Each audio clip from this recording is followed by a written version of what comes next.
You're focused on your title, but do you know your stuff? Believe you were born to win. It's your right to win. Claim it, frame it, 'cause you were. So often we are focused and we are possessed, frankly, by getting to a certain title. But I want you to think about a few things. Do you have the skills, the experience, and the exposure that you're going to need in order to knock the cover off the ball when you get the title? Now, I'm the first one to tell you that titles are indeed important. They are important internally and externally, especially if you've been doing a role or a certain job for a period of time. They say to the outside world or people who don't know you when they hear the title that you know a certain amount of information or you have a certain level of experience or you have a certain skill in that particular role. But what you don't want to do is have the title and you can't back it up. So I'm going to tell you that in the environment that we're in now, while it's important to keep your mind on a title, make sure you are disproportionately focused on getting the skills and experience that you should have if you have that title. The last thing you want to do is to have someone call you on something after you've promoted, and then you are exposed as not knowing that thing which everybody thinks you ought to know or not having that particular experience. I want you to think about the title versus the experience, the title versus the skills, and the title versus the compensation. A good friend of mine said in a meeting about a decade ago, and he was an executive recruiter.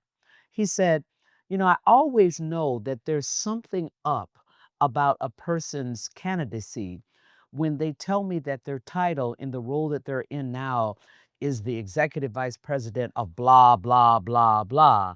And then I ask them, what's your compensation? And they give me a number that's way below what it should be if they were stellar in that title. He said, that tells me two things. Either they are a poor negotiator because they didn't negotiate for the right compensation, or that they're not that good. Somebody gave them the title, but they don't really have the power or the experience because the compensation doesn't match. So I remember when he said that, it was a eureka moment to me to make sure that you're focusing on the right compensation while you're focused on that title. So make sure that you are investing in the experiences. You don't have to have the title in order to do the job. And in fact, I would argue you should start doing the job before you get to the title. Because then, when the stakeholders get into the room to decide whether or not you should be awarded or promoted to that title, it now is a foregone conclusion because everybody's been seeing you executing in that role. And when your name comes up behind closed doors where all of those decisions are made, they will say, oh, I already thought that James was an executive vice president. I already thought the Viola was doing this particular role or that she should be doing X because she's been doing Y and Z. So they're already seeing you in the role that you are aspiring to. That will make it much easier for them to give the affirmative nod when they're deciding on giving you that title for your promotion. Go get them.